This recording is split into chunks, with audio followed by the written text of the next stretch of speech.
안녕하세요. 영화 및 슈퍼전대 리뷰어 시민케이입니다. 이번에 다루는 빌런들은 오성전대 다이레인저의 고마일족입니다. 고마일족은 다이레인저가 사용하는 기력에 반대되는 요력을 이용해서 지구를 정복하려는 일족들인데요. 고마일족의 통치 형태는 한 명의 황제가 있으면 그 아래에서 원로들이 지배하는 구조입니다. 그리고 군인들이 간부들로 있는데요. 고마일족은 겉으로만 보면 거대한 황제국처럼 보이긴 하지만 사실 협동심이 매우 부족한 조직입니다.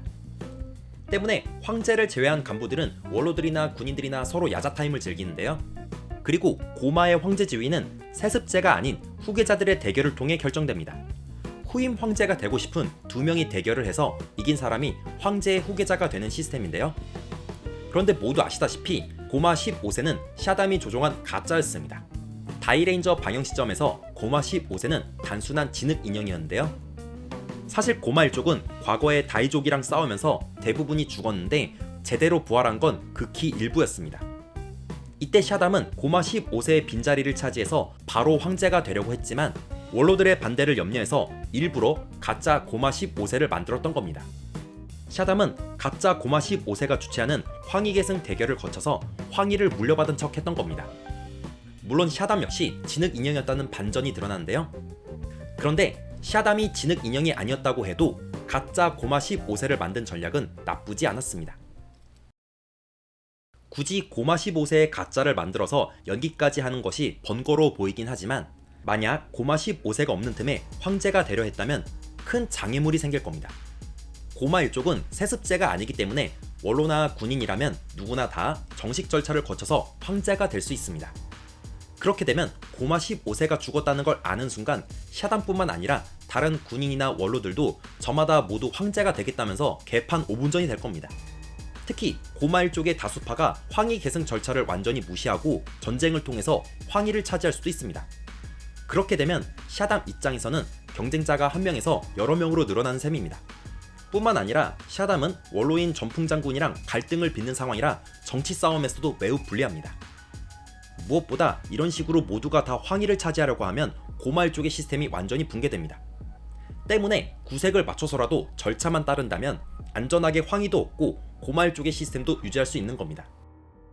그리고 고마 15세가 건재한 척하는 와중에 다이렌저랑 싸우면서 샤담의 정적들도 많이 죽었기 때문에 결과적으로는 나쁘지 않은 선택이었습니다. 여기까지는 절차의 중요성에 대해 다뤘습니다. 그런데 절차가 중요한 것과는 별개로 고마일 쪽의 후계자 임명 방식 자체는 현임자나 후임자에게 매우 위험한 형식입니다. 샤담은 후계자가 되자마자 고마 15세에게 황제 자리를 내놓으라고 하는데요.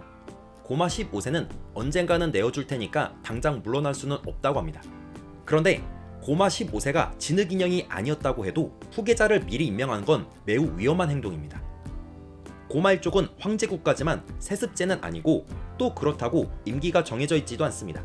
그저 현임 황제가 기분 내킬 때 그만두는 형식인데요. 후계자 입장에서는 현임 황제가 죽거나 마음이 바뀔 때까지 마냥 기다릴 수밖에 없습니다. 일단 현임 황제가 아닌 그저 후계자이기 때문에 현임 황제의 권력을 나누어 받을 수는 없습니다. 그러다 보면 점점 실권이 없는 바지 후계자가 될 수 있는데요.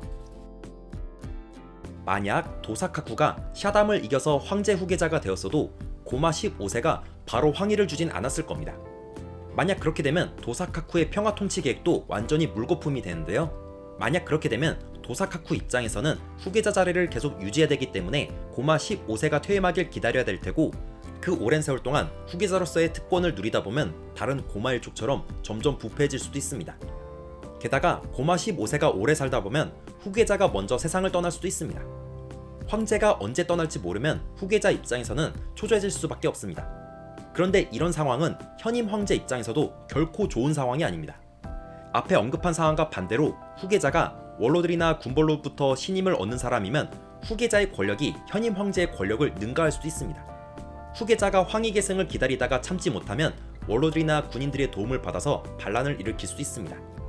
때문에 혈연으로 세습하는 왕조나 재임 기간이 정해진 리더가 아니라면 절대 후계자를 미리 정해서는 안 됩니다.